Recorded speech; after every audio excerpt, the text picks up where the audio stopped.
submissions.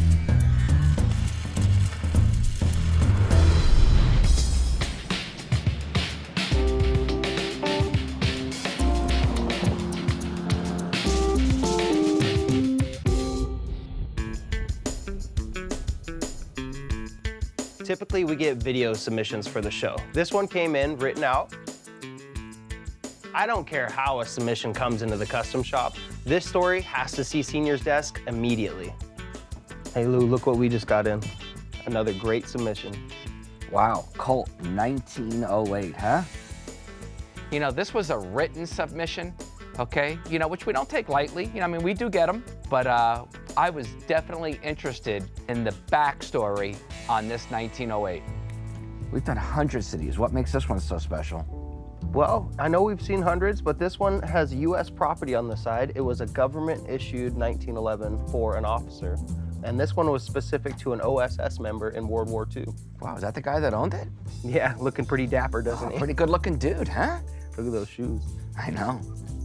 This 1911 is very important to this family. It belonged to their grandfather, who was an OSS member in World War II.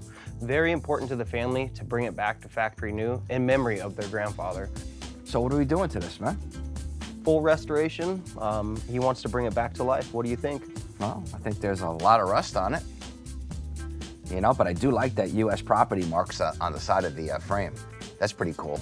Yeah, there's about 500,000 of these made, and they're issued to officers. This one's pretty blank, but I think we can make it brand new. So Devin told me that this came from the Office of Strategic Service, okay, the OSS, which means that I'm sure that this gun had some pretty big importance back in its day.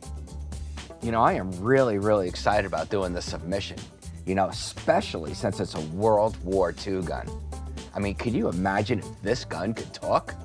This gun has the most history in the shop. Wow. Okay. Yo, let's get on it, man. Let's do it. Let's do it. All right, bro.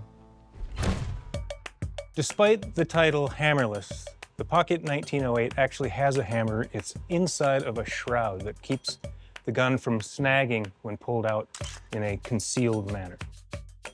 The design of the Pocket Hammerless made it very popular with the police of the day.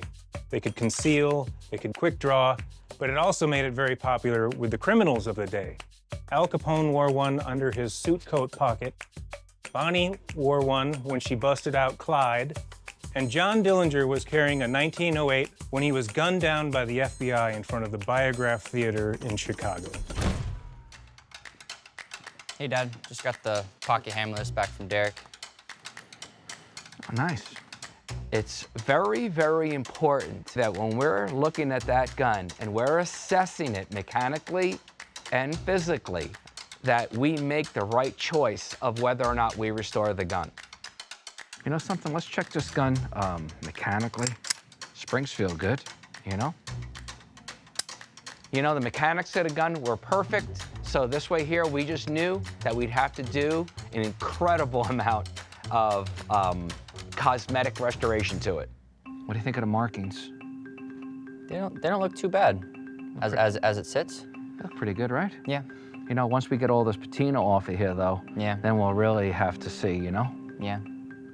There's a lot more patina on the left side of his gun, signifying that he mostly holstered it on his right side.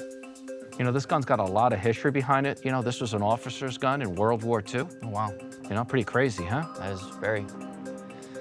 You know, for me and Louis to be able to hold that gun and to wonder just where this gun was, okay, and the hands that it was in, and how it helped serve in World War II, I thought that was a pretty cool story.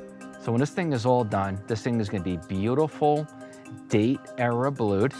We'll have those beautiful walnut grips on it, okay? We'll put the right magazine in here. And let me tell you something, when Mr. Malone gets this gun back, boy, oh boy, he's gonna have a treasure here, huh? That's awesome. Oh, Yep. yeah.